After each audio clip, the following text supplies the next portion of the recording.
We're recording and we have a quorum. I think we're just missing Brent and our two ex officio members. I see Michael Anderson here for Rep. Anderson, so that might No, Michael be. is our new member of the public. Oh, Yeah, wonderful. sorry, very confusing. Wow, Michael, you get a double dip. That's nice. All right, well, let's bring this thing into official starting. Good morning. It is December 5th, 11:32, meeting of the Public Records Advisory Council.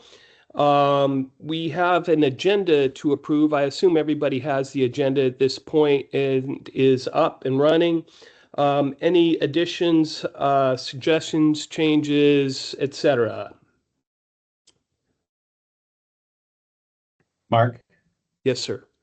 I had one, and I'm not, one suggestion to make in terms of the agenda order.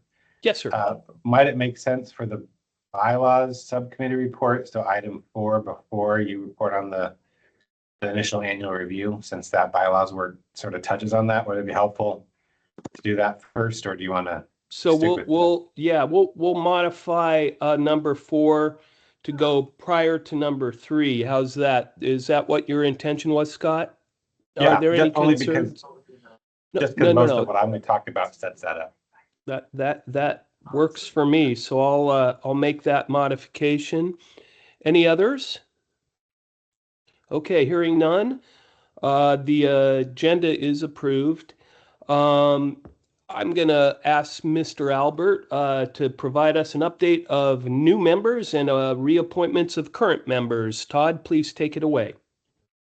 Sure, happy to do so. Well, first of all, congrats to Will and Brent for being reappointed. We're happy to have your continued service on the council.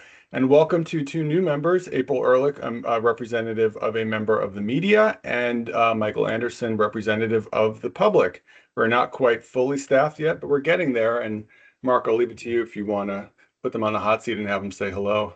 I absolutely. Oh, and their terms start January 1st, sorry. That's right. And so they aren't voting members at this moment, but we did want to invite them to participate. Michael, I know you've been on several meetings, but April, first of all, welcome and congratulations to both of you on your appointments. April, I've heard you many a time on the news, but please, if you wouldn't mind taking just a quick moment to introduce yourself to the rest of the members of the council and the public. Hi, yeah. Can you hear me okay? Absolutely. I am currently a reporter with Oregon Public Broadcasting covering environmental policy, so wildfires, forestry, public lands. And yeah, I have been interested in joining this group because I've also been a volunteer with the Society of Professional Journalists Oregon chapter for many years, kind of on and off as president, board member, and just a volunteer. And public records are just something I'm really passionate about. I've been a journalist in Oregon since like 2012, so quite some time. I've lived all over the state, worked all over the state, including Ontario, Oregon, Wow. Roseburg, yeah, Ashland. I mean, Ontario is where I, cut my teeth as a reporter for the first time. But yeah, then I moved to Roseburg, worked for a little paper there, went down to Ashland, worked for the public radio station down there, and then moved back up here to Portland, where I initially moved to Oregon. I'm actually from LA, Orange County area, but I left in my early 20s, so I know way more about Oregon than I do California. We'll forgive you. Yeah.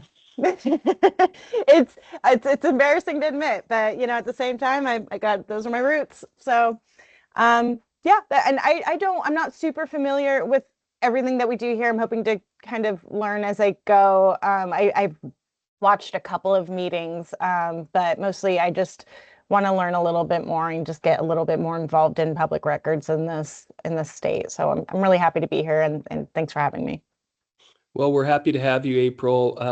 Again, congratulations, and we're looking forward to working with you as well. And for those of you who don't know, Ontario is in a different time zone. So, Michael, why don't you go ahead and introduce yourself as well? Welcome. Yeah, thank you so much. I'm Michael Anderson. I work for Sightline Institute. It's a sustainability think tank. And I've actually never been to a meeting of this, and there's no relation to Representative Anderson, though he does spell his name the right way. I was a journalist for 10 years and got to know public records law a fair amount, working for a variety of outlets in the area. And I continue to use public records to get information about policy, and but I've also seen some of it from the other side. So as a policy, I don't know, advisor or something. So I'm interested to be part of this good work. Now you're on mute, sir. Yeah, well, welcome and thank you for that nice introduction. And I apologize for confusing you with the 1,000 other Michael Andersons in Oregon. Right. That's fair. But no, we're pleased to have you with us, and thank you for your introduction. I don't know if it makes sense for the rest of the members perhaps to just do a brief introduction. I think that probably is in order. So if you don't mind, I'll just go ahead and introduce myself. My name is Mark Landauer. I am representative of the Special Districts Association of Oregon. Special districts are single service governments throughout the state, fire districts, water, sewer, park, irrigation, ports, etc. There are 950 districts in the state of Oregon, and that's my role. And maybe I'll kick it over to Shasta as the vice chair of the PRAC to introduce herself, and I'll call out the other individuals when Shasta is done. Thank you. Great, thanks. Hi, everybody. My name is Shasta Kearns-Moore. I'm a lifelong Oregonian. Graduated from the School of Journalism and Communication at the U of O a long time ago now, almost 20 years, and worked at Portland Tribune and Pamplin Media Group papers for a while. I have identical twins who have multiple disabilities, and my work has kind of veered off that direction now. I do medicalmotherhood.com, which is a weekly Substack collecting news about disabled youth around the nation. And I have long been interested in public records work. I restarted the Society of Professional Journalists FOI committee, and just was very interested in the legislative work that happened to create this council. So very glad to be here. Thank you, Shasta. Scott, please. Thank you, Mark. Good morning, everybody. Scott Stauffer. I am the city recorder for the city of Milwaukee, suburb of Portland, and I am the city's representative. There are 240-ish cities in the state, and their issues. I'm involved in our Recorders Association, and I am in contact with some other city-based groups. And so that's my role here. And I've also had the pleasure of serving as our bylaws subcommittee chair the last couple of years, and we put together some bylaws, and I'll talk about it in a minute, some of the process we put in place. But I've been at the city for 12 and a half years, and I am a lifelong Oregonian as well, growing up in Portland. So good to see everybody, and welcome aboard to our new members. Thank you, Scott. Stephanie, welcome. Yeah, thank you, Mark. My name is Stephanie Clark. I'm the state archivist, and I'm the designee of the Secretary of State. I've been with the Archives Division since 2012, and I've sort of been a fly on the wall or sometimes chair of the PRAC throughout the years, and have kind of watched from a front row seat of how it's evolved. And I also want to say that Scott is also the newly elected president of the Oregon Association of Municipal Recorders, which is a huge honor, and congratulations, Scott. That's all I have. Thank you. Indeed. Congratulations, Scott. Will, you're up. Will Glasson, he, him. I am an assistant county attorney with Multnomah County. One of the things in my portfolio is public records, and so I handle public records appeals, advisory work, as well as litigation. I am not a born and raised Oregonian. I think I came here in 2003. I grew up in the Midwest and came to Oregon by way of Seattle, but love it here. And I've worked with Scott and some other folks on different particular projects for the PrAC, and I'm always happy to take on more work. Well, it's not where you start, Will, it's where you end. So sounds like you made a good choice there. Brianna. Hello, good morning. Brianna Duke. I am the public records manager at DAS and serve here on PrAC for DAS's capacity. Happy to be here. I'm also in a little bit of a hub of communication, so work closely with some folks on this call, processing public records requests and fielding media requests. So thanks all. Happy to be here. Mr. Albert. Hey everybody, I'm Todd Albert, the Public Records Advocate, which means I'm the director of a two-person state agency. And if you don't know too much about us, I'd be happy to talk more online about what our office does. But a big part of what we do is mediate disputed public records requests with absolutely no authority and a whole lot of nosy interest at the state and local level.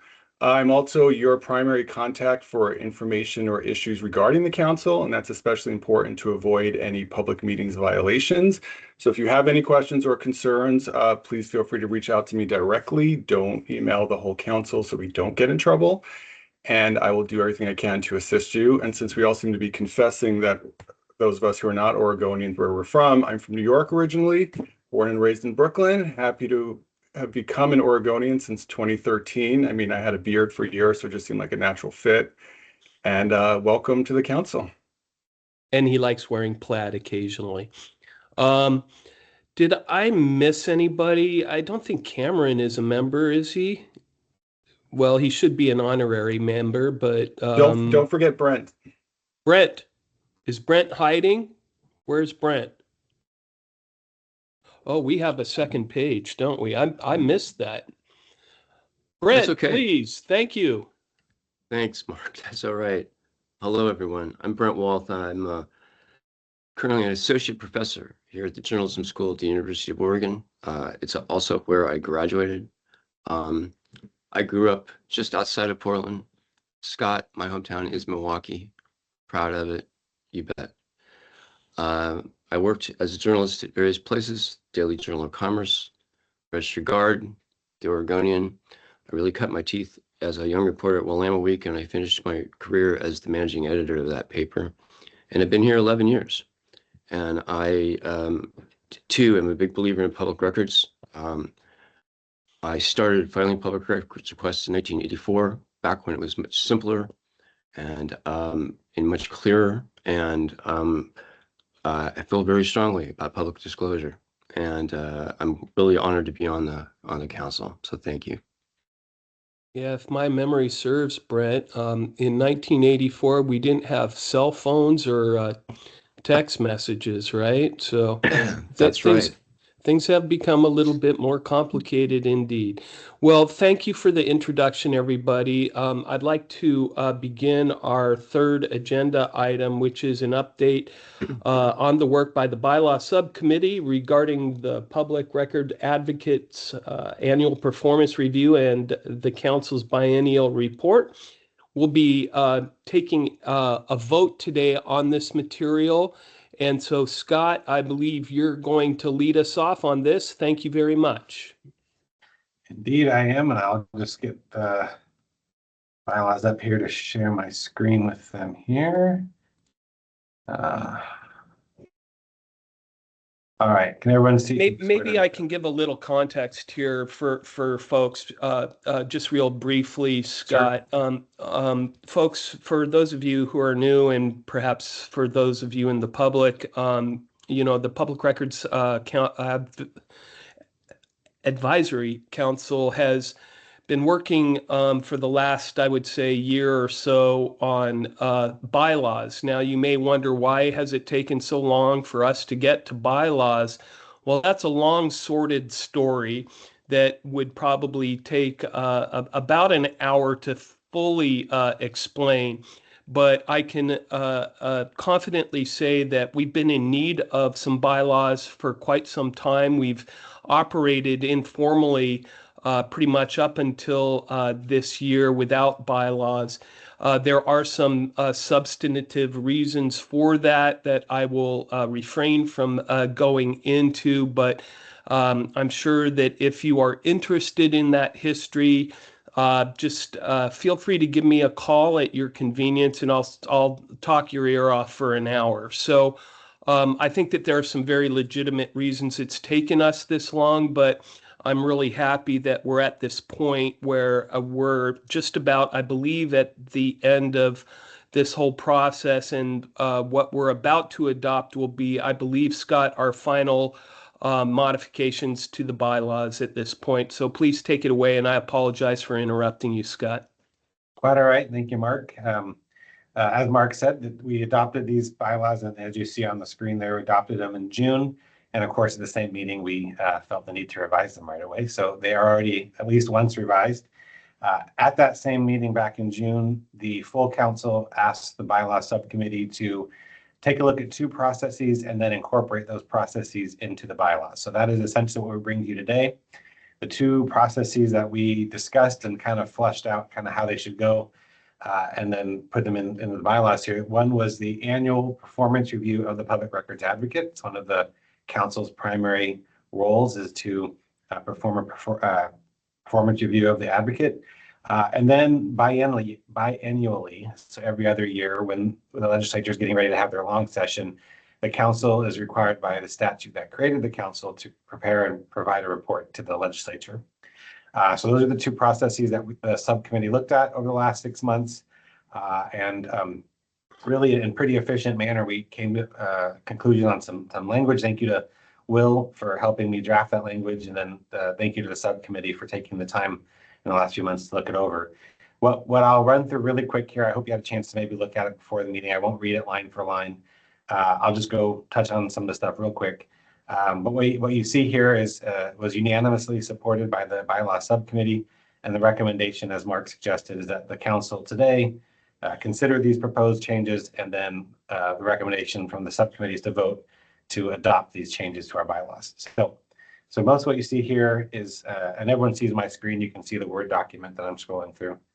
Okay, so it's just adding text like under Article 2B, purpose, reviewing the performance of the PRA as necessary. We kind of added that language. Under item 6 there, the chair will lead the effort to write the biannual report. And I will say in both processes, we've sort of empowered the chair, which is pretty much in practice, and the bylaws call for it anyway before, but the chair sort of takes the lead in both these processes. So it's adding that language there. There were 2 minor typo things in this section F here under agenda order. A period was missing, so we put that in. Hope that's not controversial. And then there are 2 sections where there is a lot of text, and here's the first one. It's under Article 5, officers and assigned duties, section B, due to the chair. As both these processes are kind of spearheaded by the chair, we thought it'd be appropriate to elaborate a little further under the position of the chair. So as you see here, it's sort of a call out and really the directive in terms of the performance review and biennial to report to the legislature. Maybe I'll pause for 10-15 seconds, let folks absorb that wall of red there for a minute, and then we can see if anybody has any questions about that. Yeah, I'd just maybe add a comment there under B sub 1. We do 2 different reviews of the advocate. One is an annual performance review. And then I believe once every 4 years, we conduct a 360 review. And the purpose of that is to consider the reappointment of the public records advocate, or whether that is the 360 review is a part of the process of determining whether or not we are going to extend the public records advocate's term in office. I hope that helps people at least understand the difference between those 2 items. And Todd, feel free to interject if I got that incorrectly, but that's my understanding. So I apologize for interrupting, Scott, but I just wanted to make sure people understood that differentiation. No, thank you, Mark. That's a good note. Todd, did you want to add anything at this juncture? No, I mean there's so many interrelated things happening here, but I think the long story short is council members are required to fill out a survey every year that's attached to our budget request process to the legislature. Several of those questions relate to oversight of the public records advocate. And so the council needs to do an annual review of the advocate because one, it's a best practice, and two, they need information to answer those questions in the survey we have to do every year. And then the advocate gets a 4-year term in office, and the council has decided to do a comprehensive 360 review of the advocate to use that information to either reappoint the person in the role or seek out a new person. So that's why there's 2 different reviews. That's why a KPM, which is the questionnaire, is mentioned here, and that's why there's 2 different types of reviews. So, Yep. yeah. That was actually a pretty efficient summary, Todd. Thank you. I thought that was great. Any questions about all that and what do you see on the screen here? Nope. Okay. We added a note under the vice chair that the vice chair may be a part of the review process. We added under duties of the PRA, we just added a note about the reports that Todd just mentioned and how that interacts with how the reports, as Todd just explained, interact with each other. So I think a pretty straightforward sentence there. And then the other wall of red is also under this article and the list of committees and subcommittees that the council has. And we wanted to call out that there is now will be an annual performance review committee, which is have some membership definition, but it's mostly at the discretion of the chair. And that was an intentional decision by the subcommittee. And it's kind of been when the bylaws were being drafted, that was sort of what we felt the council wanted to give the chair much discretion. So maybe we'll take 10 seconds here and let the council review this text. It really, I think, just reiterates and explains. This part does kind of call out the subsection there, what would happen in the event that the review committee doesn't agree on the performance of the advocate, and how all of the opinions would be documented and presented to the council. So just kind of guarantees that a split decision of this committee will be reported to the council, which is important. Any questions or thoughts on this part of it? Because I think the other minor changes, there was an extra space here before this word article, which might not even need to be a full vote, but since we're doing it, the recorder and we couldn't help it, I just started making tweaks. So that's my report. We're incorporating these 2 processes into the bylaws as directed by the council 6 months ago. Any questions or comments on any of that? And if not, as Mark suggested, we are looking today for a motion. And I think the motion would be a pretty simple motion to approve the bylaws as recommended for revision by the bylaw subcommittee. Something along that line. So moved. I've heard a motion. Is there a second? Second. Discussion. Give it the long, awkward pause. All right. If there's no discussion, all those in favor, please indicate by saying aye or a thumbs up. Aye. Aye. Aye. Aye. Those opposed? Hearing none, the bylaws are adopted, and Scott and Will, I want to thank both of you for your work on that. Am I missing anybody, Scott? We have a subcommittee that met, and I remember, I think that's the majority. Apologies to anybody we're forgetting, but I think that was it. Great. Well, Will and Scott, thank you very much. This was a pretty time-consuming, laborious effort, but I can't say thanks enough to each of you. It's only taken us 6 years to actually adopt bylaws for the Public Records Advisory Council. But I'm really pleased that we've completed that important task. So thank you for your leadership on that. Mark, I'll please clean these up and I'll send a final version to you and Todd to get on the website. Oh, that's exactly what I was going to ask for. Thank you. Yeah, send me a clean version. I'll get it posted. Thank you, Todd. Great. Thank you. Thank you, everybody, for your work on this. This has been an important step for the council, and I'm pleased to know that we've completed it. So thank you, everybody. Next agenda item is an update on the work of the bylaws. Or no, excuse me, I was reading number 4 when I should be reading number 3. Forgive me. Chair's update on the Public Records Advocates initial annual review. First of all, I'd say that this wasn't the initial annual review, so I want to correct the agenda at least on that. We've had a previous advocate review. But this is, at least in my mind, the second one, Todd, I believe. Just to give you a brief review of that, I invited Shasta as the vice chair of the PRAC to join me in Todd's annual review. I have conducted this previously pretty informally. Shasta and I, first of all, Shasta was kind enough to host us at her wonderful outdoor-indoor shack, which we were served tea and crumpets, I think, was on the menu, and it was delightful. We had a wonderful fall day, and we sat down and we had a nice discussion with Todd. Todd, is this where I sort of go into the KPM part, or it does? So yeah, go however you want to do it, Mark. I just think it's important you touch on those questions so people have info when they answer them.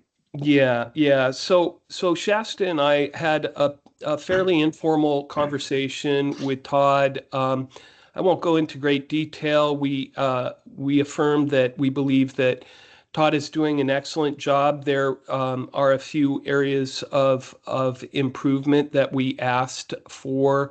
For example, ensuring that he's communicating with the council any POPs that he submits for budgets. Now, for those of you who don't know what a POP is, it's called, in budgetary parlance, it's called a policy option package. And this policy option package is a request for additional money above what we call CSL, which is continuing service levels. We're talking budget jargon here, folks.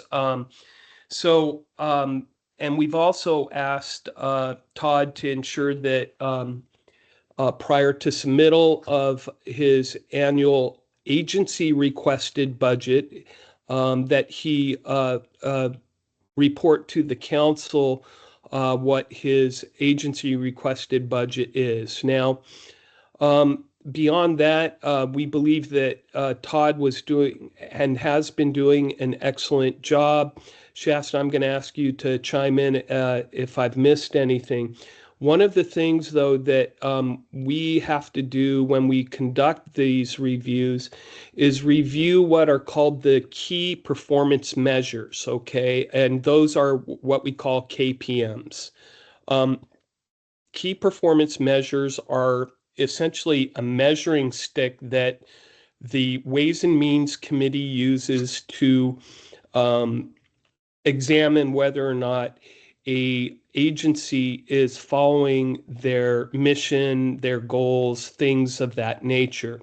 And so for the Public Records Advocate, there are 15, believe it or not, KPMs, I believe, that we had to... Well, for the council, for the council. Oh, for the council, there are 4 KPMs for the PRA, right? But there are 15 issues that we have to review with the advocate. And so I'm going to quickly read through those. Those are posted on the website, but we had to answer yes or no questions for this. And so the first is executive director's performance expectations are current. We agreed that they are. Executive director receives annual performance feedback. We have for the last 2 years now. The agency's mission and high-level goals are current and applicable. We believe that those are. The board's review and reviews the annual performance progress report. That was part of the process that we undertook. The board is appropriately involved in review of the agency's key communications. Todd does report to us on his training efforts along with his deputy director, so that we believe is a yes. The agency's policy option packages are aligned with the mission and goals. His previous POPs that he has submitted, despite them being declined, have been along the mission and goals of the agency. I believe those POPs have been to try to double the workforce. Todd is trying to build an empire, and so far he has been declined by the legislature. I suspect he'll continue that effort. Let's see, the board reviews all proposed budgets. That is something that hasn't happened in the past, but again, Shasta and I emphasize that that was something that we need to do in the future. So I believe we will be in line with that. We periodically review key financial information and audit findings. Well, Todd, I don't believe you've had an audit, and I don't expect one anytime soon because it's probably not very high on the Secretary of State's agencies to audit, but who knows? It could happen at any time. The board is appropriately accounting for resources. That is something that probably could use a little bit of improvement, and is maybe something that we need to emphasize a little bit more. But I know that if Todd does report on the finances of the office, particularly if they're being squeezed. And actually, that might be something that you want to briefly touch on for agency cuts that the legislature has requested, Todd. Let's see. Yes, the agency adheres to accounting rules and other relevant financial controls. I sure hope so. But I assume we are in compliance because we haven't heard anything otherwise. The agency or the board members act in accordance with their roles as public representatives. I think we can all agree we're doing that. The board coordinates with others where responsibilities and interests overlap. This is something that I do think we can do a little bit better in that at some point we really do need to have a meeting with the Sunshine Committee. That's something that I think is the only sort of like-minded organization in the state. So I do think that that is something we need to put on our agenda for some future time, but I won't be the chair, so that will be up to the new chair and vice chair at some point in the future. The board members identify and attend appropriate training sessions. Those of you who serve on the board are required to undertake some state-required training. I assume that most of you are up to date on that. I can confess I am not. I will be the first, and Todd tends to remind me every once in a while. And then let's see, the board reviews and manage its management practices to ensure best practices are utilized, and we believe that that is the case. Are there any questions on that agenda item?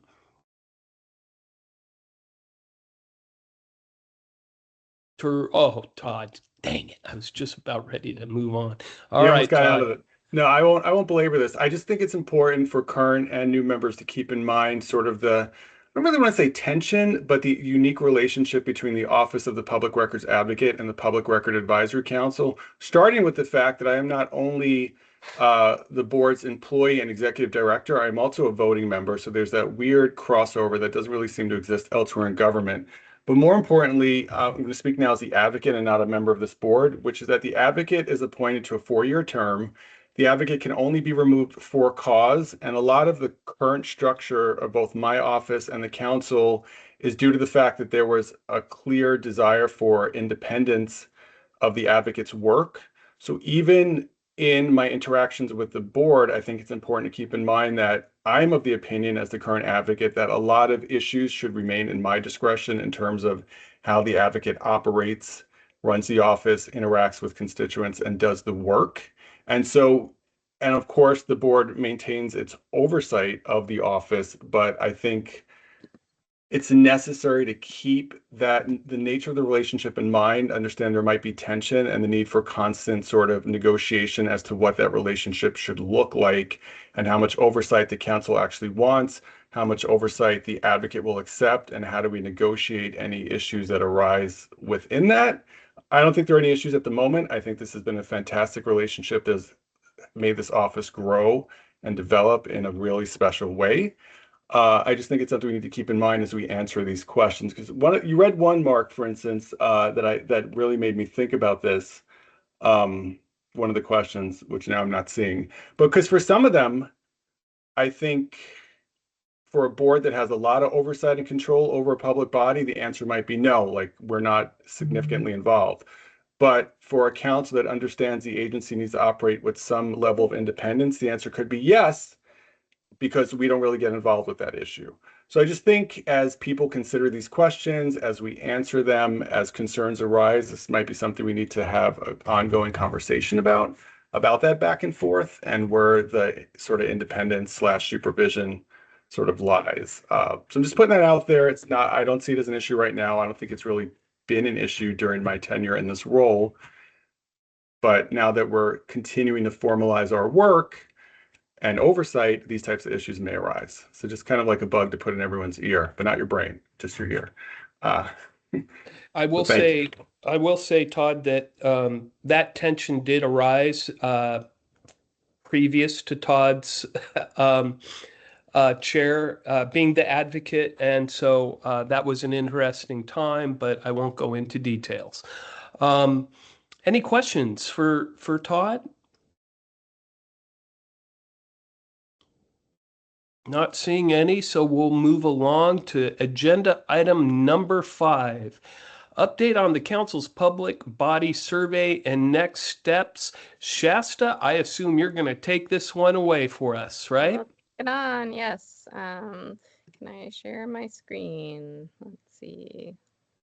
Allow to share window. Perhaps maybe I should give a little context here, I suppose.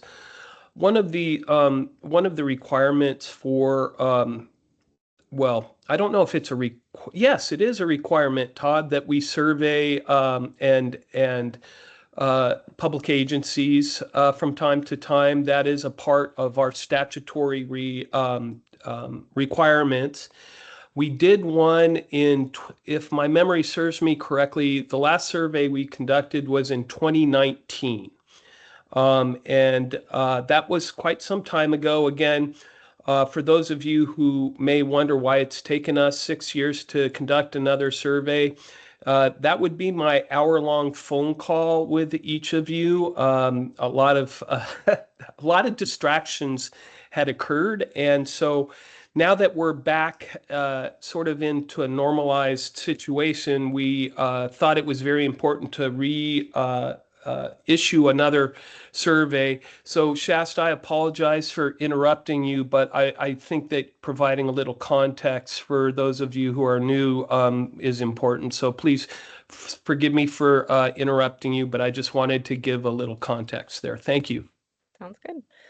Okay, so yeah, we discussed this, I think, at some meeting in the spring, and then I said I would come back with a sample survey, I think in August, and then the council approved it, and then Todd got to work sending it out this fall, and now we have the results back, and I'm not sure how many of the 64 responses is representative of how many people we sent it out to. I forgot how many was on that master list.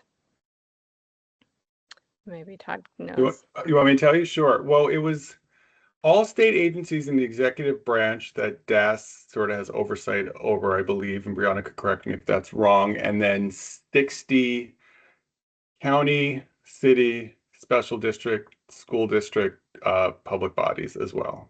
Yep.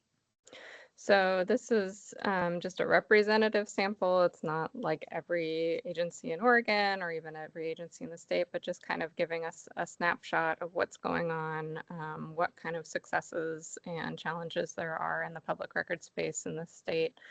And so, we're going to get a copy of the results up onto the website.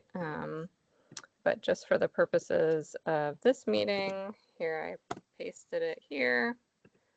And I can go through just some of the high level responses that we got and just kind of seeing what this snapshot shows us about what's going on in public records here in Oregon.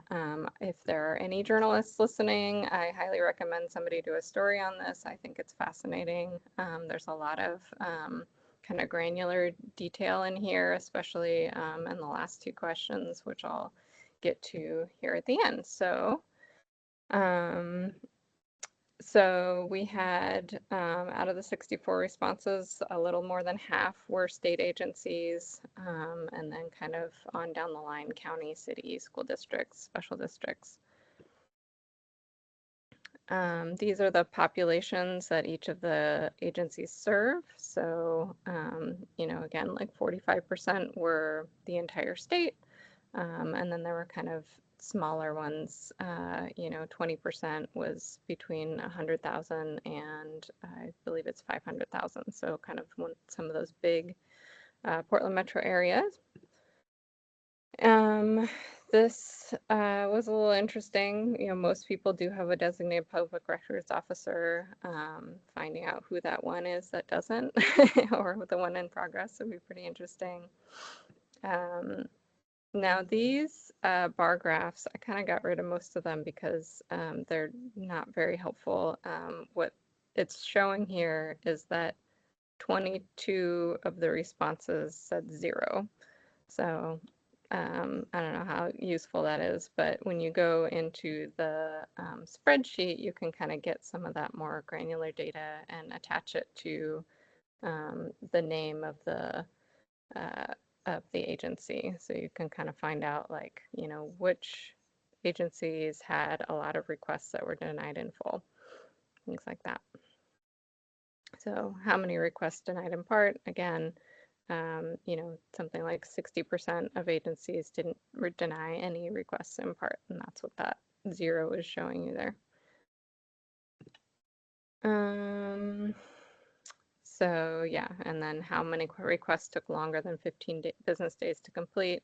Overall, I would say that the survey showed that, agencies are actually meeting their timelines pretty well, which is encouraging. That was a major part of the legislation in 2015-16, was, having some sort of mechanism for, because I think at the time it was something like timely. You had to have a timely response, but there was no definition of that. So I think having these firmer deadlines has helped. I think that some of these responses may inform what the council wants to work on in 2026 and beyond. Some of the things that are considered the barriers to these requests being fulfilled. So a lot of times, so 36% of the time, it's that the requester didn't provide enough information for the agency to be able to fulfill the request. They don't know what exactly they're asking for, so some education piece might help. And this third one, this is like the staff or volunteer power didn't exist to be able to fulfill the request in a timely manner. That's about a quarter of the time that they weren't able to respond in time. This one I think is very interesting because it's showing that, that we have a pretty broad range of records request systems in this state. And perhaps standardizing those might help people, sharing records across different spaces. Or maybe there's a lot of, little agencies that really only need a spreadsheet. So I think that's probably an area where we could dig in a little more.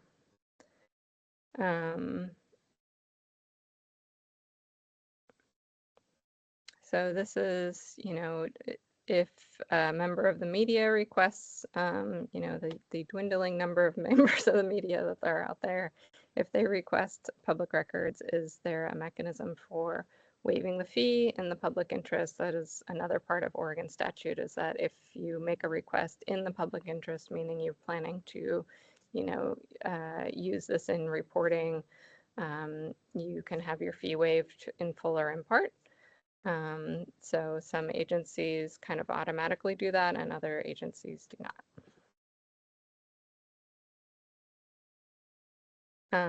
So this is something that I'm hoping will actually, you know, once we get this spreadsheet up on the website, this could be a really good resource for reporters and requesters, that we are now going to have a very clear list of all of the public records officers' email addresses, all of the agencies that responded, their a link to their policy, and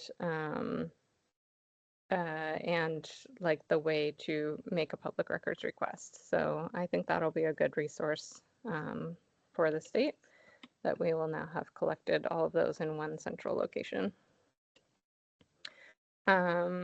Instructions for submitting public records requests are clearly posted online for 63 of the 64 respondents. And some of them have translated them into non-English languages, which is another thing that we might want to talk about in the 2026 session. This was also very interesting. It was kind of a cultural piece, kind of a hit on, you know, how do you as the public records officer see the culture of transparency in your own agency?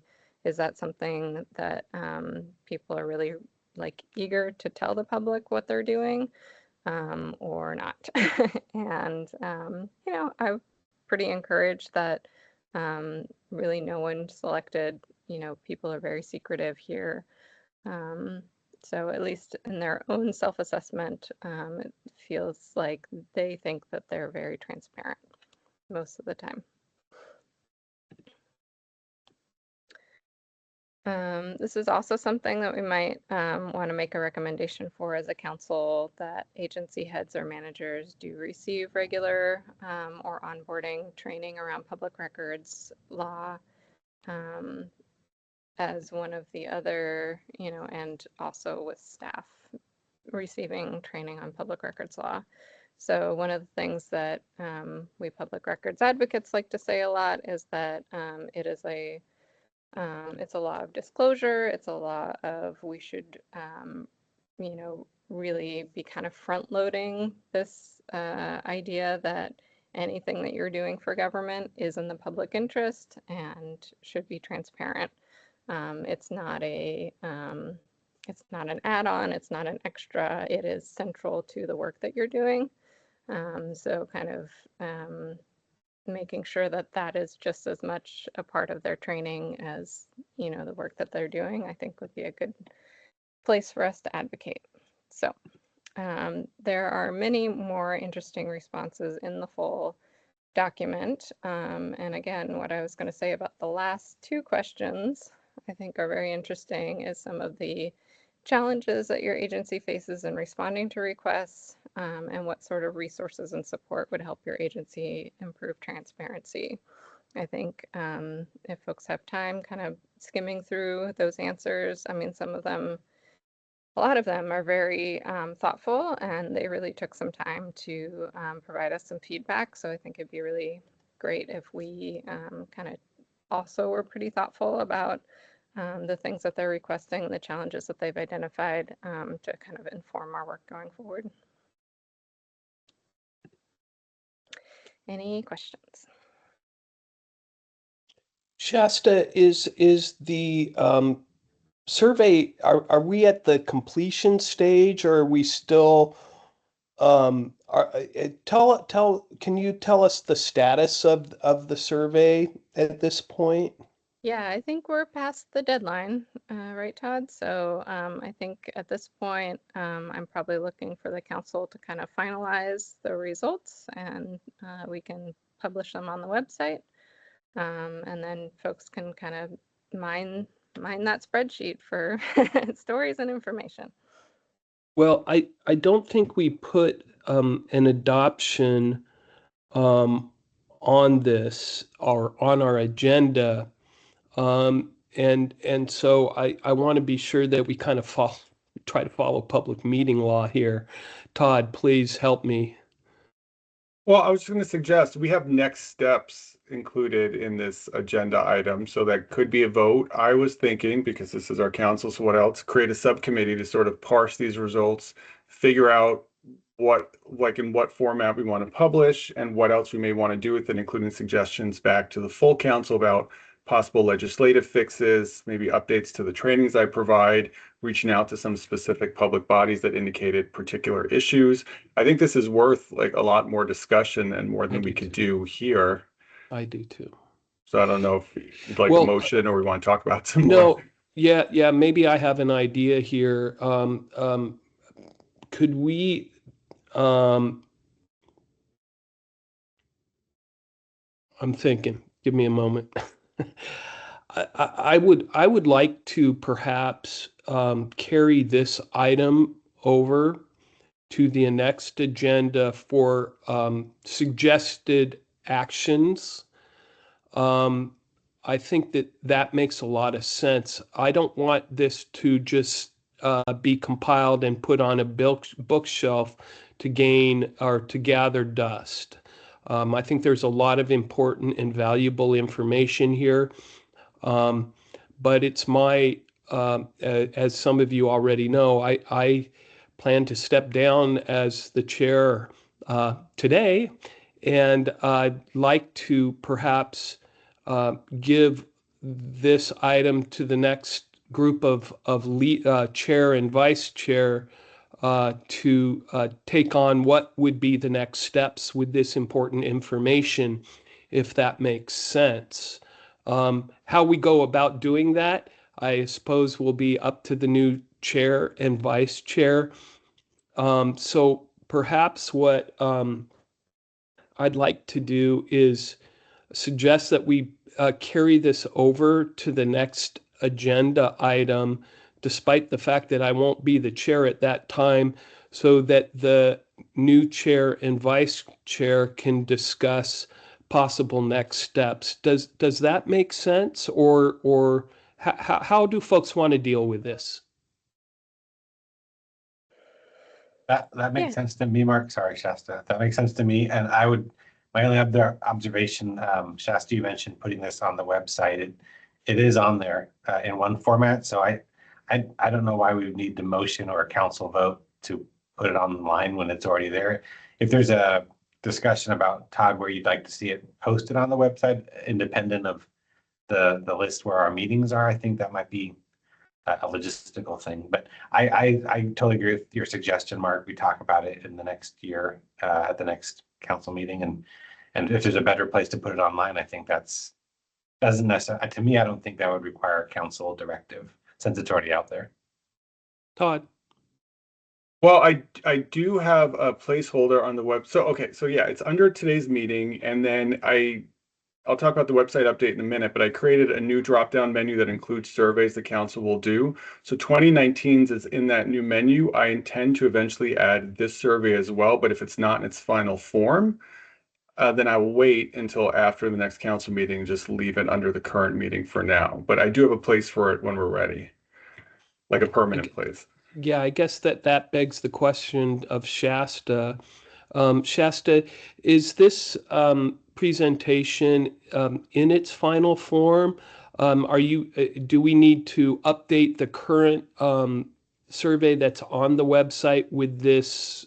I mean, have you made updates to the one that is on the website from the one that was presented today? So the one I saw on the website said that it was downloaded 11/24, so I'm not really sure if anybody has filled it out since then. I can, right now I'll go ahead and stop the ability to respond to it. So then that's it's done. I think that I don't know that there's any like cleaning up of the data that needs to happen. I think it just is what it is, and Yep. people can, see what it is just as it was presented. It's pretty, extensive. So there's just Yeah, a it lot is. more detail than I can possibly, get into now. But I think it's valuable, and I think that we should put it up on the website. And I really just slap together that slideshow in the 15 minutes before this meeting, so I can also provide a link to that, and people can put it up there. But I think that the spreadsheet is really where the gold is. All right. Well, maybe I'll make this suggestion, and that is that we update the website with the most current information, and then carry this agenda item over for our next meeting to have a further perhaps discussion on what next steps might be. If the council is comfortable with that, well, let me put it another way. If somebody is uncomfortable with that approach, speak up now, or at least hold your peace until our next meeting. I guess I just wonder, like, does that mean that we couldn't start a subcommittee until the next meeting?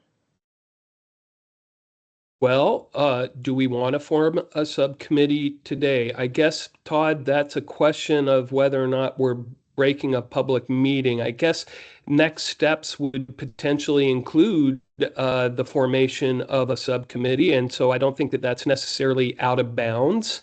Honestly, that's what I envisioned when I wrote the word next steps. All right. Well, then perhaps we put together a subcommittee on this, and I guess what we ought to consider doing is asking for volunteers. Brent, Shasta, okay, Todd. All right, we need a local government person. Come on now. All right, Brianna, that'll be our government person. Thank you, Brianna.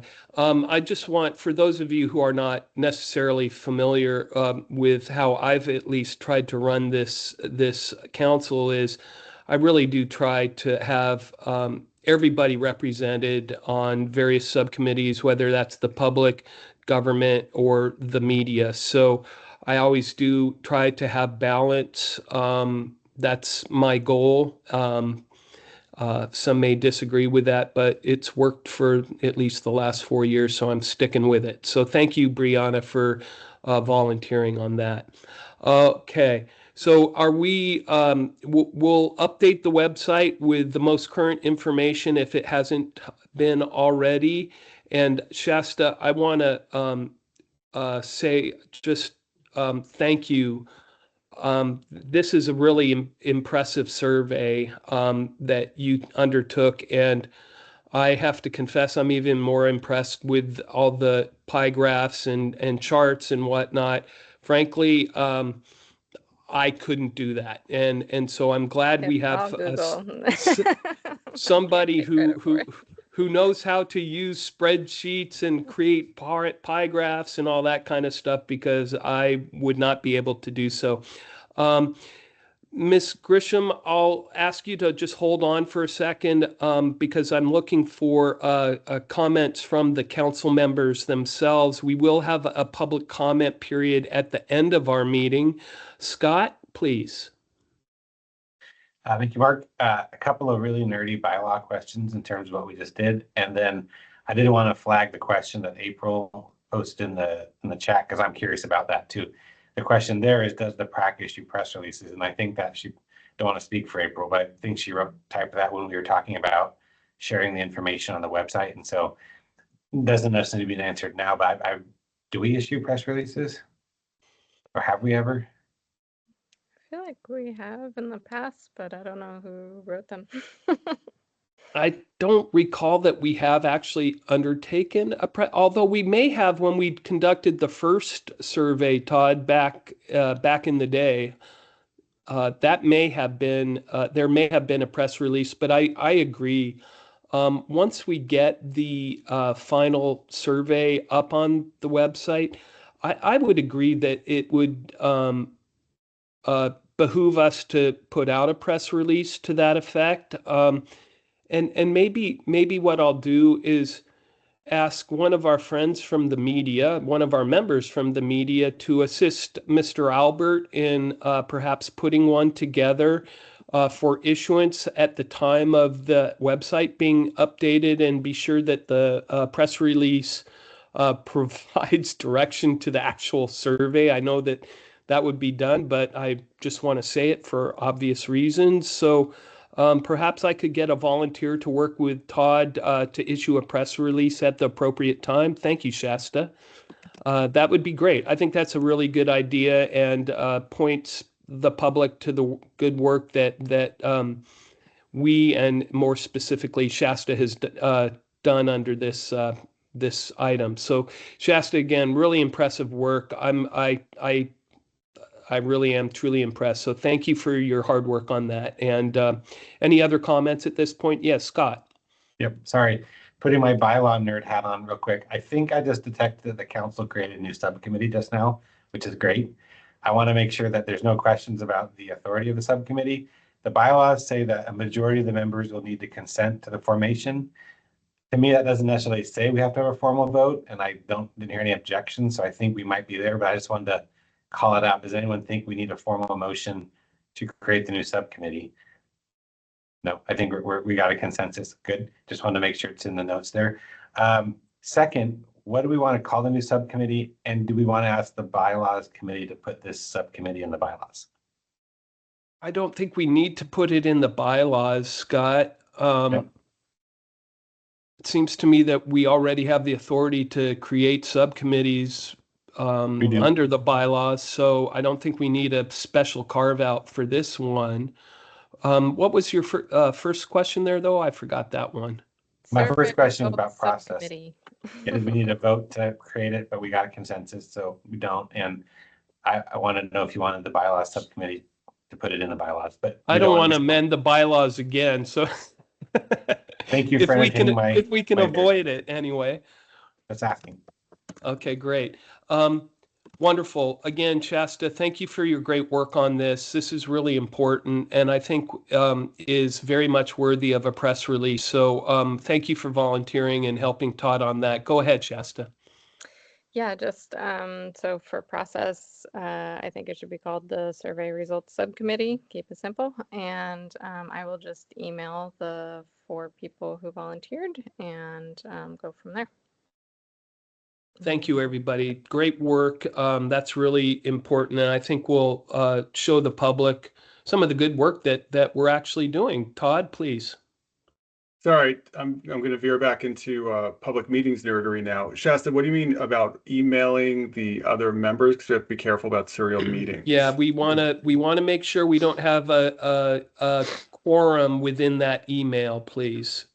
Okay, so there's 4 That would be 4 people. We're short. Brianna, Brent, and we need to set up a meeting where we're going to talk about this, right? Oh, it's just to set up a meeting? Then yeah, we're fine. And you're not discussing anything that would be a potential decision on behalf of the public body, so we should be okay. Cool. Everybody comfortable? Okay, good. Thank you, Shasta. Wonderful work. Thank you very much for that. Appreciate it. Next item on our agenda, item number 6, the Advocates Mediation and Training Report. Todd, please go ahead. Thank you, Mark. Let me share my screen and get started. It always takes me a second. Oh, there's my share button. Okay, sorry guys, one moment, please. Window. Alrighty. Slideshow. Okay, you should all be seeing my slides. Let me give a little context for new members. So as the Council and the Advocate's Office moved into sort of a more standard formulation as a permanent council and a full-fledged state agency, it was decided that as part of the Council's oversight duty, the Public Records Advocate would give reports, I believe we said at least twice a year, because the Council is required to meet twice a year, on 2 core functions of the office, which are mediating disputed public records requests, which we call requests for assistance, as well as providing trainings to both public employees and members of the public, because our statute talks about training public employees on the requirements and best practices of the public records law. I've interpreted that to mean that since I am not prohibited from training members of the public as well, we will also offer trainings to them. I think it's clear that an informed requester makes for a better process overall. And so we do offer trainings to the public, but we much more often end up training public employees. And you'll see a little plus next to the word trainings, because our offerings have expanded to other categories of sort of sharing information, which I'll get into when we get to that slide. And before I jump into talking about our RFAs and trainings, I just wanted to mention two other things that have come up over the last half of the year that I think are relevant to the work of the office and that the council should be aware of. The first is that the state was facing a 1% shortfall in its budget, and therefore all state agencies were required to undertake a reduction exercise where we reduced our current budget levels to 5% in the event that the state would have to not fund us at full level during the next legislative session. So the office undertook that exercise somehow miraculously, despite the fact that the majority of our budget is for the salary of the deputy public records advocate and I. We were able to avoid any hourly cuts to either the deputy's position or mine, and we were able to cut deeply into our services instead. So for instance, there is a prohibition now on travel out of state, unnecessary out of state travel for state employees. And so we pretty much axed that entire budget. We axed other aspects of our budget as well, but ultimately, it looks like right now the legislature is not going to be making those cuts, and we are unlikely to have to institute any of them. So we're able to continue providing services at our current level.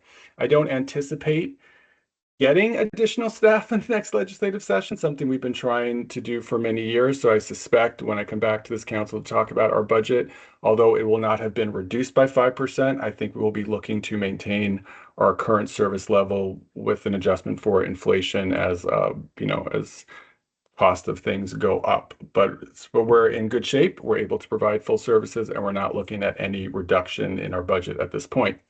The other thing was during the review of the Advocates 360 report as part of my reappointment to this position last summer, one comment from a member of the public was the somewhat woeful state of our website, which I wholeheartedly agreed with and accepted responsibility for. In addition to managing this office and doing our daily tasks, I am the person who built and maintains our website. And it has been on the to-do list for a very long time to streamline and clean it up. That has now been completed. And I think those of you that have seen our website before and see it now will see that it's much more clear and streamlined and makes it easier to find all the information that you may need about resources and assistance. So obviously that's something that's an ongoing project, but I think our website is in a much better place to serve those who we assist on public records issues. So I invite you to take a look and please share any comments or feedback you have about it, because we're always trying to improve. That being said, let's just jump into the numbers. So requests for assistance. Our office is routinely contacted by either public records requesters or public records custodians, or sometimes both, about a disputed public records request. Each of those are considered individual contacts with the office, and we call them requests for assistance, or RFAs. And if you could see here that our numbers have continued to rise steadily ever since the office's first complete year of offering services, which is in 2019. We haven't even finished 2025 yet, but we're close to doubling 2019's numbers in terms of requests for assistance. There's only ever been a max of 2 of us. For a very long period, there was just 1 of us, but we are continuing to meet the needs of requesters as they come to us. It's at times getting difficult to engage in other more long-term work, such as website maintenance or maybe white papers or other longer-term projects, because we're focused on our core duties of meeting requesters where they are and offering assistance as quickly as we can. But overall, although our numbers are growing, you'll see a little bit later, our ability to offer assistance in a timely fashion is holding steady. And That's why doing these requests for assistance sort of is the bread and butter, the mainstay of our work, and it's our number one priority on a day-to-day basis.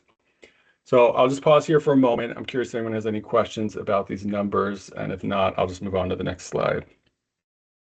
All righty. Todd, I do have, Todd, I will have I think it's going to be important.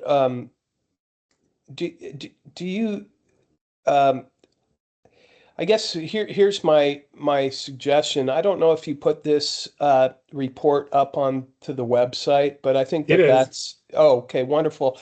I obviously need to check out the new website, so forgive me, please continue. Thank you. It's currently only under the meeting materials for today's meeting. Okay.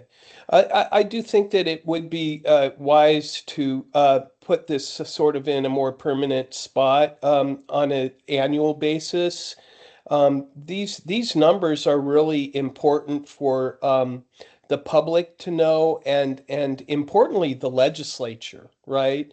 Your workload has doubled in 5-6 years. And I think that that's really impressive, and perhaps is an indication of the acceptance of this office being sort of the mediator for public bodies and the public. And these numbers sort of are showing that trend, right? So I think that's really important for us to get up on the website in a more permanent area, sort of as an annual progress report or something of that nature. That's my only comment. Thank you.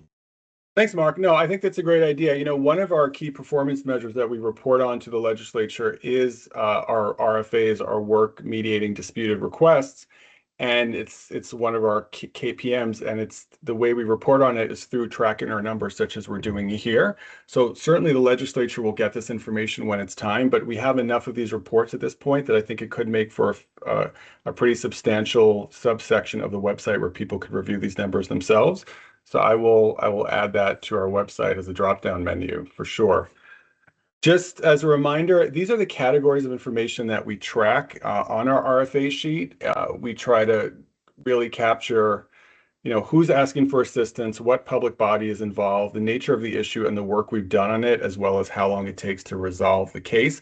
I have to say, we've been using an Excel spreadsheet since my predecessor was by herself in this office starting things out.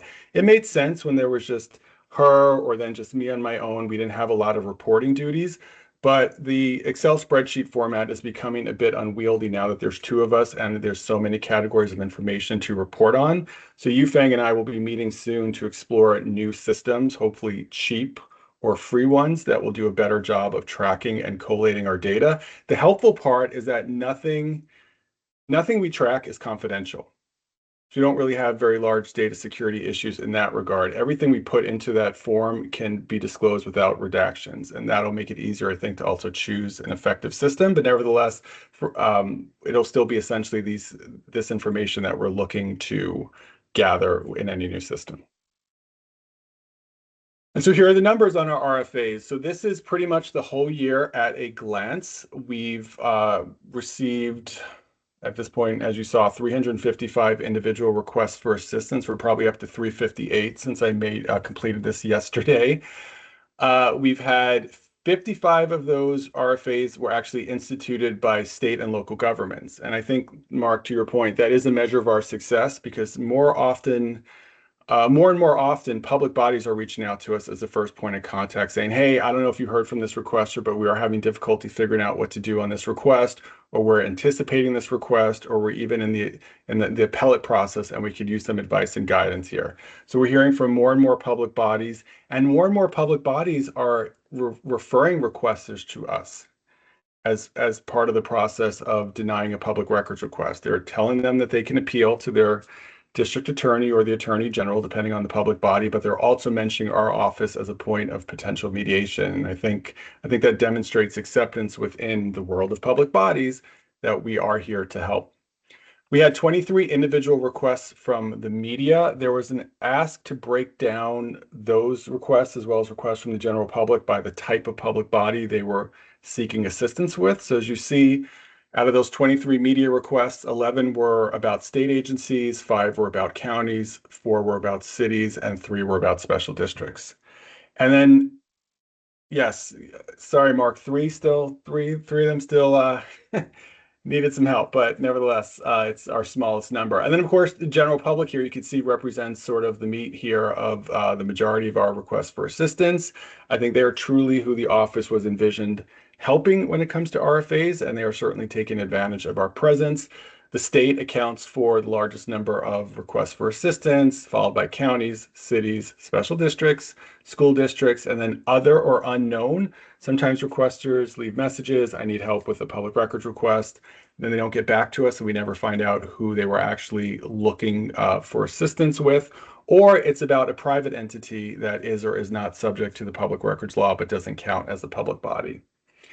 Now, referring back to our key performance measure, in addition to tracking our request for assistance, oh, Mark, I'm sorry, give me 1 second and I'll answer your question.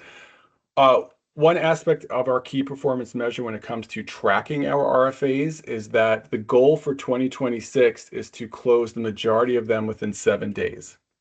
That number will drop to 5 days in 2027. It's a bit of a reach given that there's only 2 of us and our numbers are increasing, but it's our goal to provide the best customer service possible. And as you see, we're getting pretty close to hitting those numbers because we were able to close 172 out of 194 within 7 days. We consider requests for assistance closed if we haven't heard back from a requester within 30 days. That's really just a workflow issue. Of course, if that person eventually gets back to us, we'll continue helping them. But nevertheless, we closed out 8 RFAs after we hadn't heard back from them within 8 days. And we currently have 16 open, which is honestly fairly high for this time of year. But I think it just shows how much our work has increased over the years. So Mark, go ahead, please. Yeah, just a question that interests me. Do you keep track of the resolution of these requests for assistance? And if you're keeping track of that, are you keeping track of what side prevailed or from the advocate's position? I mean, I guess my question is, are you finding that the requesters or the government entities, which side are you siding with, right? Right. So Sure. I'm just curious because I think that would be an interesting statistic as well. I'm just curious if you keep that information as well, Todd. Yeah, good question. And the answer is no, not in the sense that you're thinking in terms of like, well, if we advised on a disputed public records request, how did it ultimately end? Were records disclosed, withheld, etc.? We don't do that because we meet requesters where they are. We answer the questions they ask, and often whether it's a public body or a requester, they take that information and go, and we don't necessarily always find out how that request ultimately ends. So we do note the resolution of the RFA in terms of what our steps were and what our final action was. Like we offered advice about X, Y, and Z, but no, we don't often get to know how the RFA itself or the public records request itself ended. And really, without continuous follow-up with requesters and public bodies, there's truly no way to get that information. So unfortunately, we just can't. And perhaps down the road, if any of our POPs are ever approved, one thing an additional staff member could do is follow up. But right now, our resolution is, what did we do to complete the RFA? Thank you for that, Todd. Sure. Any other questions about our RFA numbers? All right. Of course, this information is on our website. You're always welcome to contact me offline to discuss these as well. I'll just go to my last slide, which is our trainings for the past year. Now, I did a rough count earlier, and it's something like we trained something like 600 plus individual public employees and member of the public in the last year over several different trainings. Of course, the Attorney General's Public Law Conference, which is for state public employees, accounted for about half of those numbers. But nevertheless, we've had a nice spread, I'd say, across different types of organizations and public bodies, as you can see the breakdown on the left shows. Oh, and sorry, and as part of our training, we have a separate KPM where at the end of each training, we are now providing a customer service satisfaction survey to those who receive training to make sure that their trainings are meeting their needs, as well as any suggestions they might have for improving further trainings. And I mentioned earlier, we don't just do trainings anymore. Often I'll get contacted by new public records officers or very small staffs at public bodies that say, hey, we just have a few questions. And so we sort of do this Q&A session where we meet generally on the phone or on Teams, although sometimes in person, and they just fire questions at the deputy advocate or I, where we answer as much as they need to know about their particular practice. We have done a few media interviews. Often Jefferson Public Radio in Southern Oregon during Sunshine Week interviews us yearly. And we do presentations to the legislature, to the to OAMR and others interested in the work of the office and the council that aren't necessarily full on public records trainings, but is still disseminating information about our office, our work, and best practices under the law. And so I think we're getting a nice spread of those seeking training. We don't really, I mean, I offer everyone training on a regular basis. Like basically every RFA email concludes with, and hey, let me know if any point you want training. But beyond that, we don't have the capacity to go out and seek those who want training. So we mostly have to wait for them to come to us. And that's everything I have. Again, any more questions, please let me know. No, Todd, thank you. That's great work. I really impressed with the numbers on requests for assistance. It's good to see that people are beginning to recognize that your office exists, right? And then B, actually reaching out and seeking assistance. And so I think those are really encouraging numbers, and I'm really delighted to see that many of our agencies across the state, as well as the public, are seeking your assistance. So thank you. And I think your good work is being reflected in the numbers that you presented today. So thank you. Thank you. Go ahead. A lot of the thanks goes to Yufeng Lo, the Deputy Public Records Advocate too. She shoulders a lot of this burden, and there's no way we'd be as successful in closing as many requests within 7 days without her, for sure. Yufeng, I hesitate to ask you, but it'd be wonderful if you could just turn your camera on and welcome and say hello to everybody, because I don't think some of us have, well, I've seen you, of course, but I want to make sure that you get the proper recognition that you deserve. So thank you for all your work on this. Thank you. All right. And nice to meet everybody that I haven't met before. Very good. Thank you, Yufeng. Okay, Todd, does that bring you to the conclusion on that mediation and training report? Yes, it does. Okay, great. Thank you so much. Great report, and really encouraged to see the numbers. They're obviously showing progress, and I'm very excited about that. All right, next steps for the council regarding completing the annual best practices survey. Todd, I don't know what I'm supposed to do with this one. I'm hoping you can bail me out. Sorry.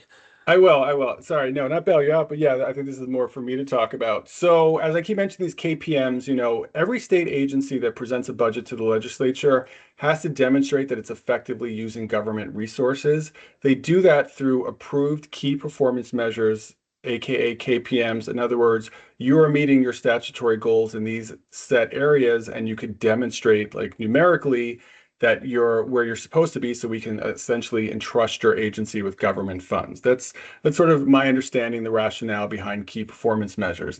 Now, this office has had, a convoluted history leading to its birth and growth. We're probably like in our adolescence right now. And that means we're getting a lot more responsibility. We have the keys to the car. The office is now responsible for advocating and administering its own budget, advocating to the legislature, and then administering its own budget. Up until prior to the 2023-25 legislative session, our budget was actually sought out by DAS and administered by DAS. And so the office but DAS would didn't have control over it. They sort of just held the purse strings, and then we were like, we need money for this, and they pay for that. We need money for that, and they pay for that. But now the office actually is in control of its own budget. And so for the very first time in 2023, when I did the budget presentation to the legislature, we mentioned that we needed to create key performance measures, but they weren't actually in effect as of yet. We have since worked with the legislature and approved 4 KPMs that are central to the offices and the council's role. And it's during the next budget cycle, 25-27, when we can do our first presentation on sort of how we're doing on those numbers. And so one of those key performance measures is actually related to the work of the council, because the council, all state agencies, councils, commissions, et cetera, are required to answer a best practices survey. And those are the 15 questions you saw earlier from Mark. So officially that survey is known as KPM number 2 and is called the Public Records Advisory Council's Best Practices Survey. And the survey has to be completed by April 1st of each year. The survey has to be answered and the numbers collated, and we report to the legislature, here's the result of the survey as of April 1st this year, that year, et cetera. And so the first numbers we'll be telling the legislature about will be those that we get for April 1st of next year. So how's that going to happen? I'm going to take these questions and create something like a Google Doc or other survey that will be sent out to each council member. Now, the only thing the legislature truly wants to see from this survey is that we had 100% participation from council members. So no matter how you answer the questions, the important thing is that you answer the questions. Every council member fills out the survey to their satisfaction, and the answers are in a yes/no fashion, which is why, for those related to my office, Mark included in his report information that will allow you to answer those questions affirmatively or negatively. So the questions are on the website under today's meeting. I'm happy to share them again with you or talk to you individually about them. But effectively, sometime in February or March, I'll be sending out an email saying, hey, remember that survey I talked about? Here it is. Please fill it out. Please get it to me probably by like the 2nd or 3rd week of March. So I have time to put it together for April 1st. And that's going to happen every year. But obviously, I think once we're used to doing it, it'll get easier and easier. So those are just the basics. Ask me any questions you might have about it, and otherwise stay tuned. Oh, sorry, Mark. And I don't think we need like a vote or anything on this because it's already established that we have to do this, and we're following the questions set up by the state. Like we don't have control over these questions. Sounds good to me, Todd. Any questions or comments at this time?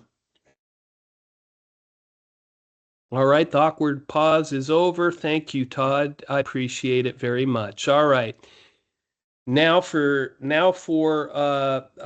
agenda item number 8, election of council leadership. Folks, I've served as the chair for, I believe, 4 years now, and I've attempted to yield this supreme power in as even-handed of a manner as possible.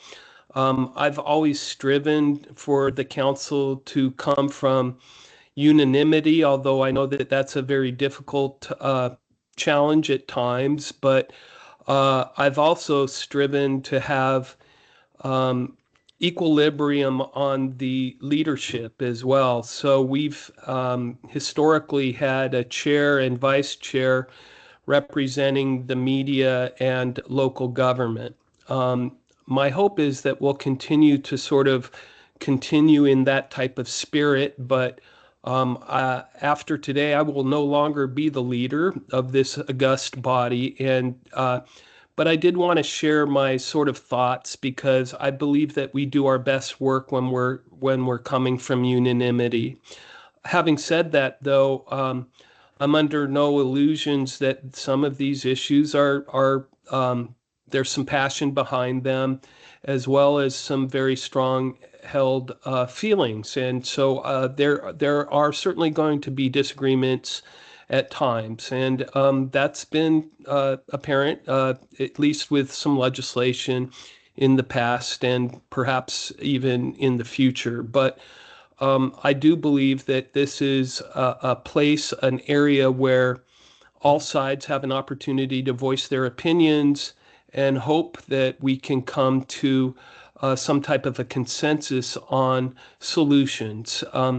So that's how I wanted to sort of conclude my reign, if you will, in this body.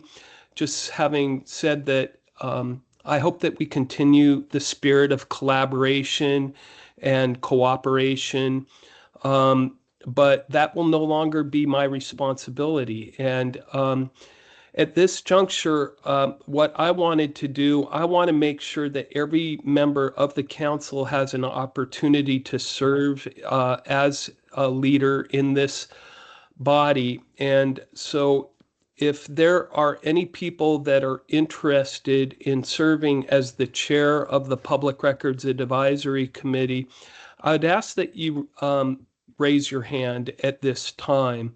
And for those of you who are on the council, it would be helpful to me if you actually turned on your camera at this time so that I can see if you raise your hand, because I don't want to miss anybody, but I'm going to make the call. And unfortunately, Todd never gave me a gavel, which I'm still a little bitter about. But at some point, I hope that we can meet again in person. This is one of the things that we traditionally, prior to the pandemic, we did meet regularly in person at archives. And we don't necessarily have to meet in one place. I know that people live in different parts of the state, but I'm always happy to host a meeting at SDAO World headquarters in either Salem or in Tigard. But I do hope that our next leaders will strive to at least have one meeting a year in person. I think that that's important for us to be able to see one another in person and so forth. So with that, that's my parting speech, I suppose. And I guess what I'll do is I'll ask if there are any people interested in serving as the chair of the Public Records Advisory Council. Shasta, I'm very pleased to see that you're interested in doing so. I'm now looking at the second page. I don't see anybody there with their hands up.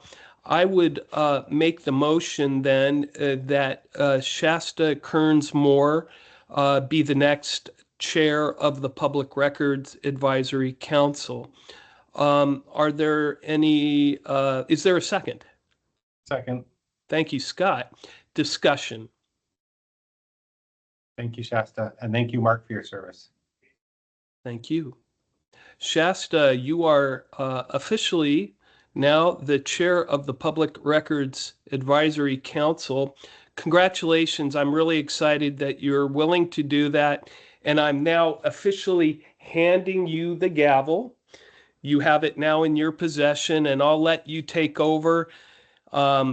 Thank you for all the work that everybody's done. I've really enjoyed working with this group. I'll obviously continue to do so, but I just wanted to thank each of and every one of you for your participation and interest.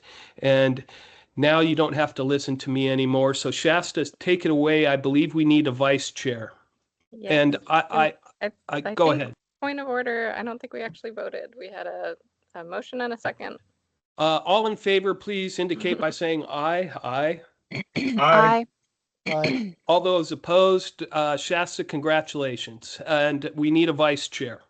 Okay. Do I have any volunteers or nominations for vice chair of the Oregon Public Records Council? Todd. I'm not volunteering. I just want to reiterate a point that I thought Mark, I believe, said, and I think is really important, in that in the short history that we've had leadership of this council that's someone other than the public records advocate, we've benefited from the balance in the positions between the chair and the vice chair, where one member was a member of the government and the other was a member of the media. I think perspective matters a great deal on this council.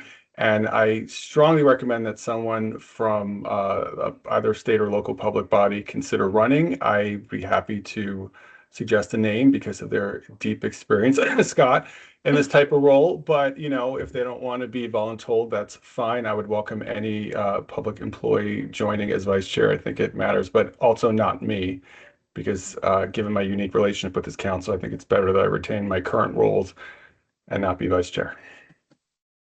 I agree. And just on that point, since it's been spoken about, I, in my bio before, forgot to mention that I was also the chair of, or president of the Open Oregon National FOI Committee, which is a body that is both requesters and public record respondents. So I do have experience in, you know, the balance. So yes, Mark. I would like to nominate Scott Stauffer as vice chair of the Public Records Advisory Council, provided that Scott is willing to accept that nomination. You'll recall that I was voluntold to become the council chairperson, and I'm hopeful that Scott is willing to accept my nomination. Thank you, Mark. And for the votes of confidence, I do accept the nomination. Great. So I guess that would be Mark making a motion. Do I have a second? Second. Second. Okay. Any discussion? If we're ready for a vote, then all in favor, please raise your hand. Aye. Aye. Aye. Aye. Any opposed? Great. Welcome, Scott. Look forward to working together with you.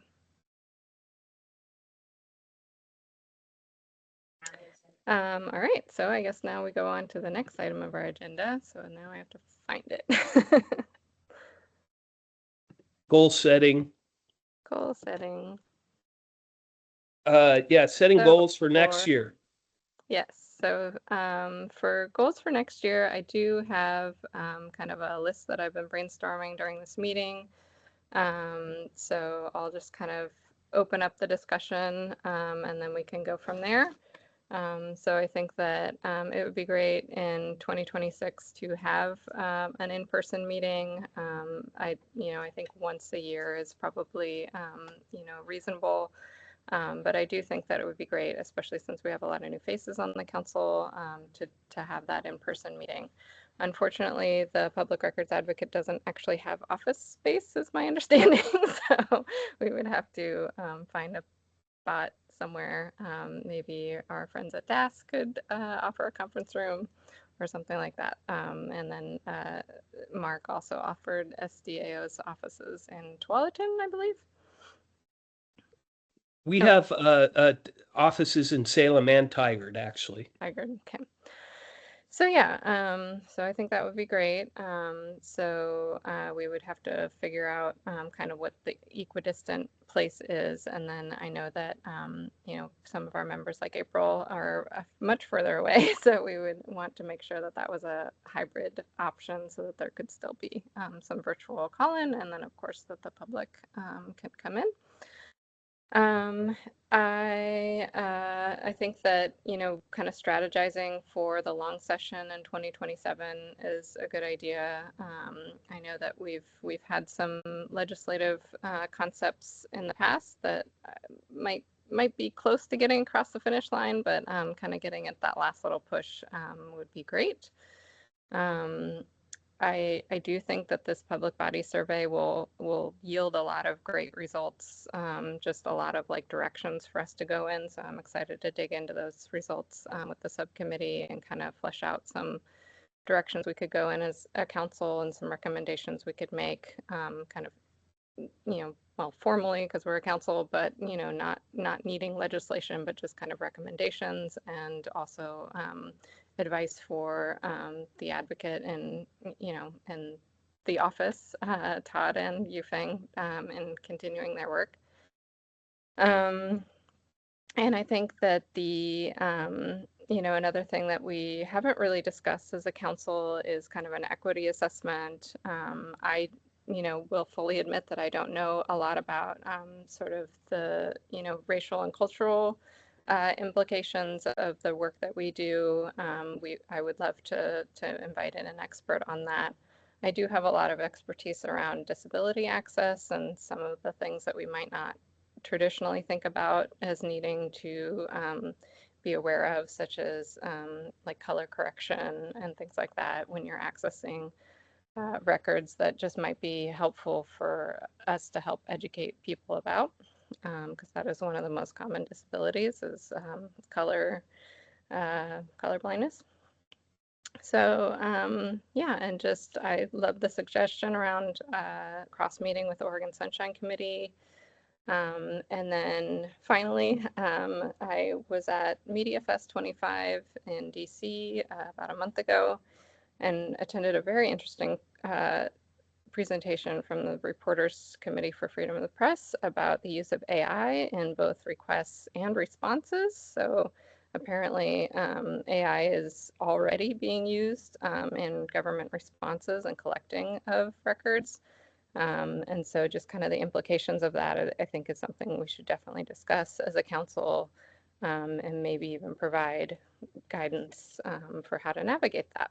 So those are kind of all my ideas. Any other thoughts on goals for the 2026 PrAC? I don't have anything specific to add. Sorry, Mark, but I heartily endorse your slate, Shasta. Thank you for that. I think I would just opine that in the last 2 years, we've done a lot of policy documentation and setting up with our bylaws. And so to my knowledge, I don't think there's anything on that front that we need to have as a goal. But of course, if things come up or others have ideas, we can certainly look at that. I think in addition to all that you've added, and I meeting in person and looking at the equity and the access pieces, it could be interesting to explore, think on how council members could work with the PRA office on outreach across our state. Our state is geographically huge, and that creates barriers, but it also opportunities to get to all the corners. And if there's a way that the council can support and be with, maybe physically in certain cases with Todd's office and Newfang, that just something to think on. Other than that, I hardly endorse your slate of goals, Shasta. Thank you. Mark? I just want to channel my former council member's priorities as well. Steve Suo had two issues that he discussed on several occasions, and I think they're both worth reminding ourselves. One was having an email, state issued email.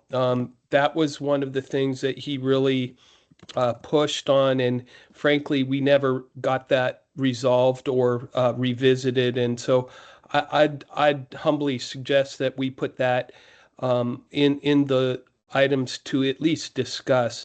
The other one that Steve was really interested in, and we never really dug into it, was transparency by design. I don't exactly know what that means. I have an idea, but I don't want to lose those topics. I think that Steve was very passionate about those two things, and not that we did him a disservice. I think we were just distracted with more important items, perhaps, when these issues came up. But I would like to keep them on the list just as a matter of courtesy, because I do think that they are relevant topics that we need to keep in mind and potentially pursue in the future. So thank you for that. Yeah, thanks. And I'll just explain transparency by design is the concept that when governments are going out for contracts on IT specifically, that they are putting into their contracts like, hey, you need to design this from the ground up to be something that records could be very easily accessed from them. Because it seems like a lot of times the cost and the time associated with collecting records is because things weren't designed from the beginning with transparency in mind. Because a lot of these solutions have come from the private sphere where you're not sharing information with the public. So I think that's kind of, if I can put it into a nutshell, I think that's what he's talking about.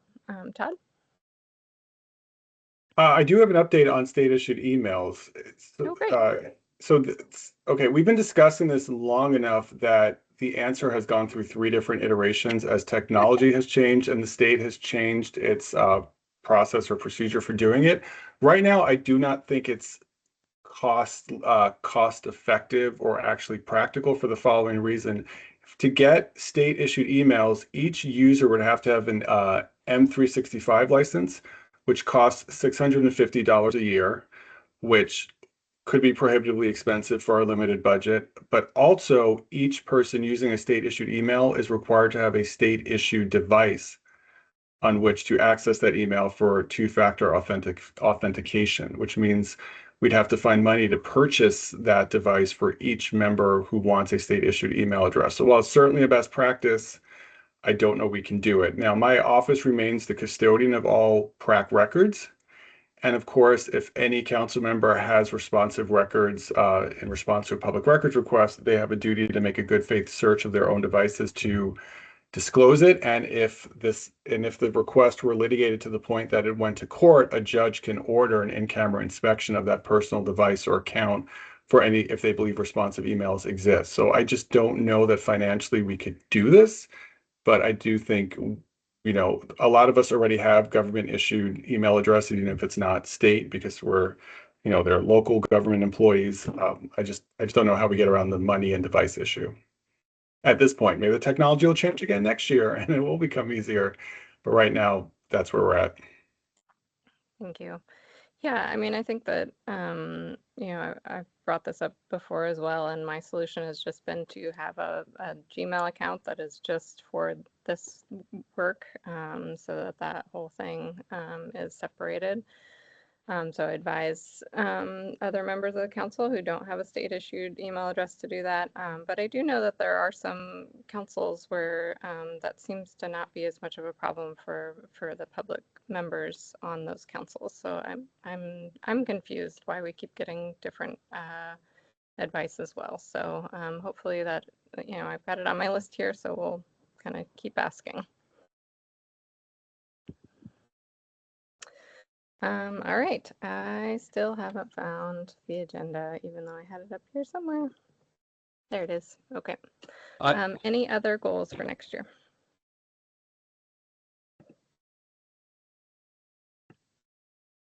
Hearing none, we will move on to setting the next meeting date and agenda. Shasta, I'm sorry, I had additional sorry. thing for goals. That's okay. You were really thorough, thank you. You talked about legislative concepts that were pretty well far along. I don't want to assume anything, but I'm hoping this has to do with fees. This remains an enormously difficult and complicated issue, but it's also working against the public interest in disclosure. I've had 2 student groups apply for records at a city and the state, records that both agencies had released in the past. No problem, $100 fee, $200 fee, free, no issues. One slapped a $3,900 fee on, another one slapped a $3,000 fee on. Why? Because the records had been used to do stories that were watchdog in nature. The agencies did not want to be embarrassed, and now they're asking students to pay $3,900 for documents that only last year were free. So we resolved one by appealing it, but this is continuing to be a problem, not just for student journalists, but also for professionals. I really hope that in your including in what you were saying is that we're specifically going to take this on again for 27. So yep, thank you. Definitely. Okay, great. Definitely what I was thinking. Yes, I agree. It's been a long-standing issue. Yeah. And in such work, so is the subcommittee that was working on that still a subcommittee? No. Okay. So maybe that needs to restart in 2026. I suppose I could. I'm sorry. Go ahead, Todd. No, I was going to I think I was going to say what you were going to say, which was this subcommittee isn't in effect right now. I assume a lot of the same members will want to come back, but I think we need to formally reconstitute it to get to work on specifically something for 2027.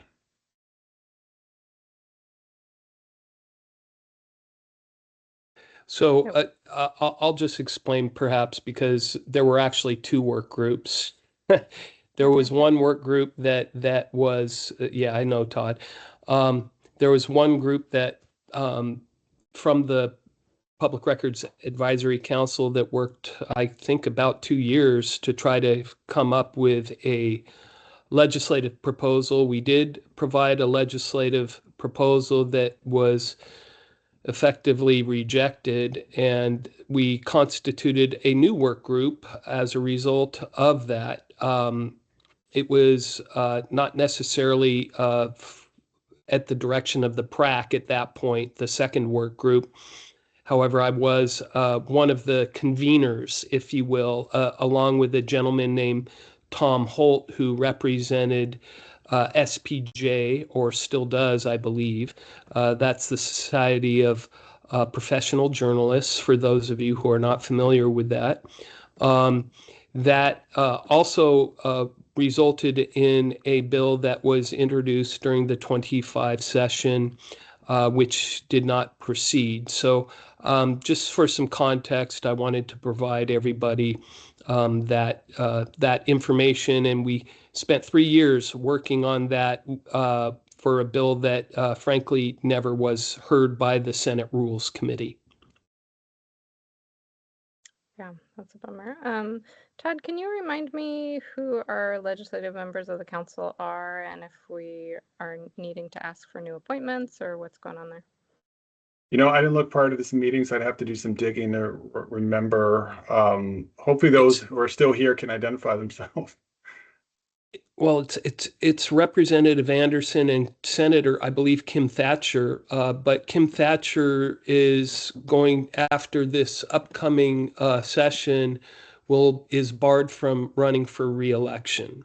So the Senate President will need to appoint a new ex officio member from the Senate upon her conclusion of her position. Oh, you know what? I pulled up an old invite, Shasta, from our last meeting, so I could tell you who was on it. It was Mark and I, Scott, Emily Gothard, who's no longer on the council, Will, and then our two elected ex officio members. Okay. So yeah, it definitely seems like, were they on the subcommittee? You're saying that The legislative subcommittee? Yeah. No, it was Mark, Steve Suo, and I from the PRAC, and then a whole bunch of other stakeholders. Okay. Yeah, it definitely seems like we'd need their help in being a champion to move this forward. So having the legislative members to advise and, you know, be that liaison to the legislature, I think would be really, really helpful. Okay, so is that a subcommittee that we want to restart at this meeting, or should we discuss it next time?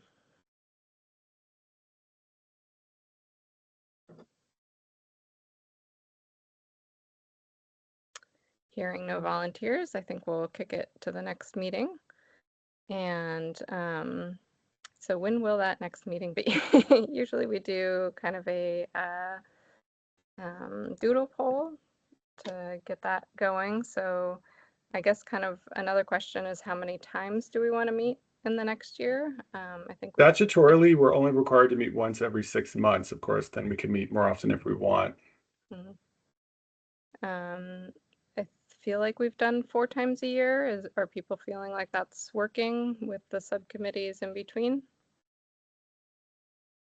If I may, Shasta, we have always conducted 2 meetings a year in order to meet the statutory requirement. I've always felt, and you certainly don't have to take this guidance, there's no need to meet for meeting purposes. There needs to be an agenda. And on occasion, we do need to meet for very brief periods of time. I know that we've conducted meetings for 15 minutes just to get formal action on items. You know, it's really at the call of the chair if you feel we have agenda items that are needed to be discussed openly and formally.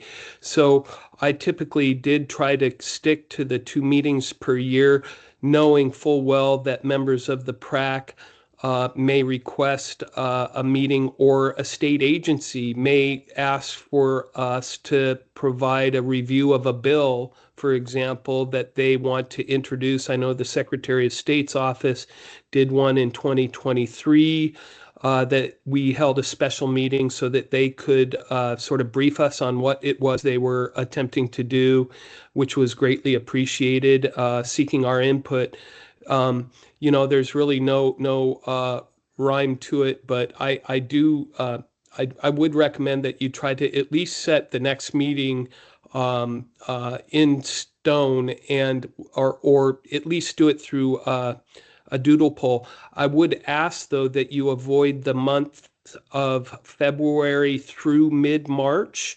Actually, I'll tell you the exact date, because we will be in legislative session at the beginning of next year.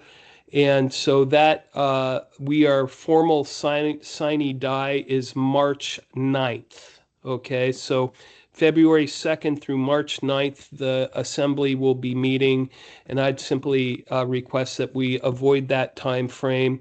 Of course, unless there is a public records bill that we want to discuss during that time, just for those of us who have to be in the Capitol, and I think we're down to one.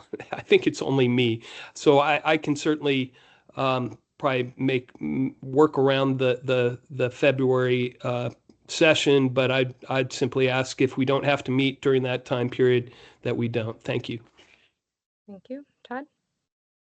My recommendation would be a shorter meeting for late January. By then, our 2 new members will have the ability to vote. We're looking to reconstitute 2 subcommittees and get people to volunteer, so they'll be able to provide more input. And those subcommittees can then get to, even if we don't meet for another 6 months as a council, those subcommittees can meet as needed to conduct their work. Yeah. I mean, maybe it's the journalist in me, but having a deadline, I think, really helps people like get the work done.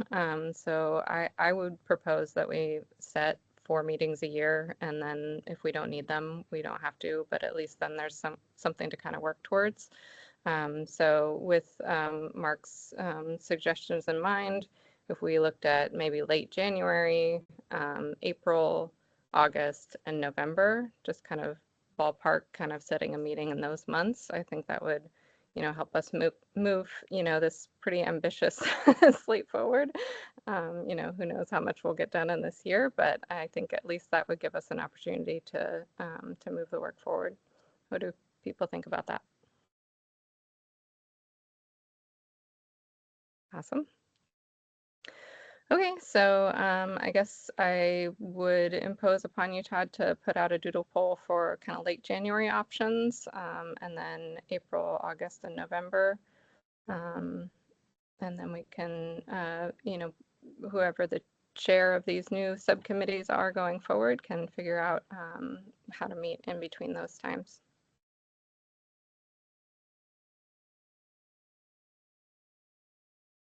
Sounds good. Okay, let's see. I think I don't see it on the agenda, but maybe is there time for public comment? Or we're kind of right at 1:30 here, but is there any public comment?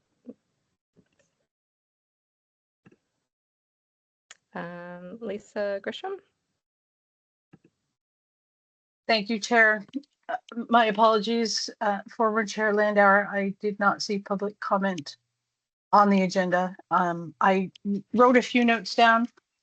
I was concerned with the raw data that came back on the survey, but since time is short, I'll just give Todd a call and we can connect offline. I'm sure he's tired of hearing it from me. I call him all the time. It's really great. He's doing a great job and I appreciate that. The office is there for calls. I would just like to remind council that when they are reviewing the raw data, I would imagine more than 50% of the issues for public records officers have to do with staffing. I say this as the public records officer for the Higher Education Coordinating Commission, but I also serve as the executive assistant to the deputy executive director. So I am an office of one. And lastly, I just would like to, if you need office space to meet, offer our meeting space for the council.